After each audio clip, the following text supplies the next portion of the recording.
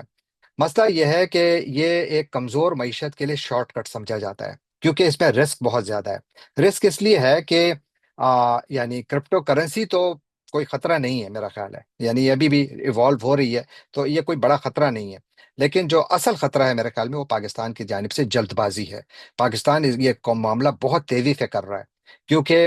پاکستان میں یاد رکھیے ابھی تک جو کرپٹو کرنسی کے حوالے سے قانون سازی جتنی ہونی چاہیے وہ ہے ہی نہیں، یہ بہت محدود ہے۔ اس کے حوالے سے جو پہلا آرڈیننس تھا وہ لاسٹ ایئر جولائی میں پریزیڈنٹ زرداری نے جو ہے جاری کیا تھا، اور اس کے بعد پھر کام شروع ہوا تھا، اور اس کے بعد پھر اگر کچھ قانون سازی ہوئی ہے تو 6 مہینوں کے اندر اندر پاکستان نے بہت تیزی سے اپنے آپ کو یعنی اس کو اڈاپٹ کیا ہے۔ تو ایک تو جو تیزی ہے، جلد بازی جو ہے، یہ خطرے کی ایک گھنٹی ہے۔ اور بڑا سوال یہ ہے کہ چونکہ پاکستان کی جو اکانومی ہے وہ ایک حد تک ٹوکنائزیشن سے جڑ جائے گی، تو پاکستان کا ٹیکس کا نظام کہاں ہے؟ کیا وہ بھی اس سے جڑا ہوا ہے؟ کیسے جڑا ہوا ہے کسی کو نہیں معلوم۔ اور پھر ساتھ یہ کہ جس طریقے سے پیسہ تیزی سے باہر سے آئے گا، اتنی ہی تیزی سے پاکستان سے نکلے گا بھی، کیونکہ جتنی آسانی سے کوئی خرید سکتا ہے تو اتنی آسانی سے بیچ بھی سکتا ہے۔ جس کا مطلب کیا ہوا؟ اس کا مطلب یہ ہوا کہ یہ جو مارکیٹ ہے یہ بہت زیادہ کمزور رہے گی، یعنی آپ کا حکومت کا کنٹرول رہے گا ہی نہیں۔ اور اگر دنیا میں کوئی بھی شخص یا 3 حکومتیں مل کر جو میجورٹی آف دا سٹیکس خرید لیں، تو اگر وہ چاہیں تو پاکستان کی اکانومی کو بٹھا بھی سکتے ہیں یا بہت بڑا نقصان اس کو پہنچا سکتے ہیں۔ اور پھر ایک اور بات کہ یہ پاکستان کے لیے جو پیسہ جو آ رہا ہے، یہ جس طریقے سے پاکستان سے فائدہ اٹھائے گا، تو اس کہتے ہیں کہ اس سے شاید پاکستان کے لیے جو قرضے ہیں وہ بھی بڑے مہنگے پڑ جائیں گے۔ اور سب سے بڑی بات یہ جس کا میں نے پہلے ذکر کیا کہ پاکستان یہ مجبوری کی حالت میں کر رہا ہے، یہ پاکستان پوزیشن آف اسٹرینتھ سے نہیں کر رہا، یہ پوزیشن آف ویکنس سے کر رہا ہے۔ اور اگر یہ درست قانون سازی ہو اس حوالے سے اور ایک اچھے نظام کے تحت اس کو چلایا جائے تو شاید اس سے پاکستان کو فائدہ بھی ہو، لیکن اس میں رسک بہت زیادہ ہے اس وقت، شاید بعد میں نہ ہو لیکن اس وقت بہت زیادہ ہے۔ تو ٹوکنائزیشن جو ہے وہ بے شک ایک طاقتور ٹول ہے، لیکن بغیر حفاظتی دیوار کے، یعنی اگر لیگل فریم ورک اس کے لیے موجود نہیں ہے تو یہ ایک تلوار بھی بن سکتی ہے۔ اور فیصلہ جو ہے وہ حکومت کو کرنا ہے، ظاہر ہے کہ کس قسم کا لیگل فریم ورک آنا ہے، اور سوال جو ہے وہ عوام کو پوچھنا ہے۔ تو یہ آپ کے لیے میں سوال چھوڑتا ہوں، میری جتنی معلومات ہے اس حوالے سے میں نے وہ آپ کے ساتھ شیئر کر دی۔ آپ اپنی رائے ضرور شیئر کیجئے کہ آخر کیا ضرورت ہے پاکستان کو اتنی تیزی سے اس ٹیکنالوجی کو اڈاپٹ کرنے کی، یا ایک خاص حد تک جائیں پھر بھی ٹھیک ہے، لیکن لگتا ہے کہ پاکستان کافی تیزی سے آگے بڑھ رہا ہے، اور اس میں پاکستان کی طاقتور ترین شخصیات شامل ہیں۔ آ، اور اب آخری موضوع کی طرف چلتے ہیں، اور وہ امریکہ سے ہے، جہاں سے کہ اگر ایک طرف پاکستان امریکی سرمایہ کاری کو ویلکم کر رہا ہے، تو دوسری جانب سر ٹرمپ کی حکومت نے آج ایک بہت بڑا اعلان کیا، ہر طرف خبروں میں ہے، میں اس کی زیادہ تفصیلات میں نہیں جاؤں گا، کہ خبر یہی ہے کہ ظاہر ہے جس طرح پاکستان اور 74 دوسرے ممالک پر امریکہ نے جو ہے وہ بین لگا دیا ہے کہ وہ ان کے امیگرینٹ ویزاز کی جو پروسیسنگ ہے اس کو روک دیا ہے، فی الحال اس کو روک دیا ہے۔ وہ ممالک جو اس سے افیکٹ ہو رہے ہیں، 74 ممالک کی بہت لمبی فہرست ہے، لیکن ظاہر ہے اس میں پاکستان ہے، افغانستان پہلے سے تھا، بنگلہ دیش ہے، ایران ہے، صومالیہ ہے، ہیٹی ہے، ایریٹریا ہے، اور دوسرے ممالک ہیں جن کا تعلق ایشیا، افریقہ، یورپ اور امریکاز یعنی لیٹن امریکہ سے ہے۔ پاکستان جو ہے اس پر اس کا یقیناً بہت زیادہ منفی اثر ہوگا، کیونکہ وہ ہزاروں پاکستانی جو کہ فیملی ویزاز یا ٹریول یا ورک ریلیٹڈ ویزاز یا اسٹڈیز کے لیے جو جا رہے تھے، تو ان کے لیے شاید اس میں مسائل پیدا ہو سکتے ہیں۔ اور سب سے بڑا مسئلہ یہ ہے کہ یہ کوئی کلیئر ڈیٹ بھی نہیں ہے کہ یہ کب تک پاز رہے گا، یعنی کب تک اس پر اس جو یہ پروسیس ہے اس کو روکے رکھا جائے گا۔ آ، لیکن انڈیا جو ہے وہ اس سے متاثر نہیں ہے، انڈیا کے اوپر کوئی فریز نہیں ہے، انڈیا سے ویسے ہی لوگ آتے جاتے رہیں گے۔ یہ سب کچھ ایک ایسے وقت ہو رہا ہے جب پاکستان دنیا کو یہ بتا رہا ہے کہ وہ امریکہ کا سب سے قریبی اتحادی ہے، اور پاکستان کو اس کا رزلٹ کارڈ آج مل گیا ہے۔ لیکن کیا یہ صرف پاکستان کے ساتھ سر ٹرمپ کی محبت یا کوئی خاص فیلنگز ہیں؟ میرا نہیں خیال۔ میرا خیال یہ ہے کہ سر ٹرمپ اس سے پہلے بھی کچھ اس قسم کی انڈیکیشنز دے چکے ہیں کہ امریکہ میں کچھ ایسے گروپس ہیں جو کہ سب سے زیادہ حکومتی جو یعنی خزانے پر بوجھ سمجھے جاتے ہیں، یعنی وہ ویلفیئر زیادہ لیتے ہیں، تو اس میں کہتے ہیں پاکستانیوں کا نام بھی کافی زیادہ ہے۔ وہ کہتے ہیں کہ جو پاکستانی ہیں اور دوسری کمیونٹیز جو ہیں وہ ویلفیئر لیتے ہیں، تو لہٰذا یہاں سے اگر امیگریشن آئے گی، یعنی وہ لوگ جو کہ پاکستان سے فیملی امیگریشن یا کسی بھی طریقے سے یہاں آتے ہیں، تو وہ آ کر امریکی نظام پر یوں بوجھ بڑھتے ہیں، ان کے ٹیکس پیئر پر اس طریقے سے بوجھ بنتے ہیں کہ وہ امریکہ سے امریکی اداروں سے ویلفیئر لینا شروع کر دیتے ہیں، کام نہیں کرتے یا پیسہ نہیں لاتے یا امریکہ میں دولت نہیں پیدا کرتے۔ یہ ایک بڑی وجہ بتائی گئی ہے۔ لیکن میں تھوڑی ریسرچ کر رہا تھا کہ کیا واقعی پاکستانیوں کو چھوڑ دیں، ویسے ہی دیکھ لیتے ہیں کہ جو امیگرینٹس اور جو نیٹو امریکنز یا جو یو ایس بورن ہیں ان کا فرق کتنا ہے۔ تو کیٹو انسٹیٹیوٹ امریکہ کا ایک بہت بڑا تھنک ٹینک ہے، ان کی ایک سٹڈی میں دیکھ رہا تھا، وہ کہتے ہیں کہ جو امریکہ کے اندر جتنا بھی ویلفیئر سے جو لوگ فائدہ اٹھاتے ہیں، تو انہوں نے ایک ریسرچ کی اور اس میں 2022 کا ڈیٹا انہوں نے بتایا۔ تو انہوں نے کہا کہ امیگرینٹ جو ہیں وہ امریکہ کی ٹوٹل پاپولیشن کا 14.3% تھے کب؟ 2022 میں، جبکہ 11.9% امیگرینٹس جو تھے وہ ایسے تھے جو کہ بینیفٹس لے رہے تھے، یعنی ٹوٹل آبادی کا حصہ 14.3% ہے امیگرینٹس، اور اس میں سے 11.9% جو ہیں وہ ویلفیئر پر تھے۔ تو گویا جو نمبرز ہیں وہ کوئی سٹیگرنگ نہیں ہیں، جو 80%، 90 تقریباً آپ کیا 88% جو باقی ویلفیئر پر تھے، تو وہ امیگرینٹس نہیں تھے، وہ دوسرے افراد۔ اس ریسرچ کے مطابق جو سب سے زیادہ ریاست سے جو فائدہ اٹھاتے ہیں یعنی ویلفیئر لیتے ہیں، تو وہ سب سے زیادہ جو جن لوگوں کی تعداد ہے، جس گروپ کی تعداد ہے، وہ سفید فام ہے، دوسرے نمبر پر سیاہ فام ہے، تیسرے نمبر پر ہسپینکس ہیں، اور پھر چوتھے نمبر پر ایشینز ہیں، یعنی جن کا تعلق ایشیائی ممالک سے ہے۔ یہ وہ لوگ ہیں جو کہ ویلفیئر لیتے ہیں۔ تو گویا پاکستان سے تعلق رکھنے والے امیگرینٹس کا ویلفیئر سے فائدہ اٹھانا جو ان ٹرمز آف پرسنٹیج بہت ہی کم ہوگا، لیکن بہرحال یہ فیصلہ کیا گیا۔ اور اس سلسلے میں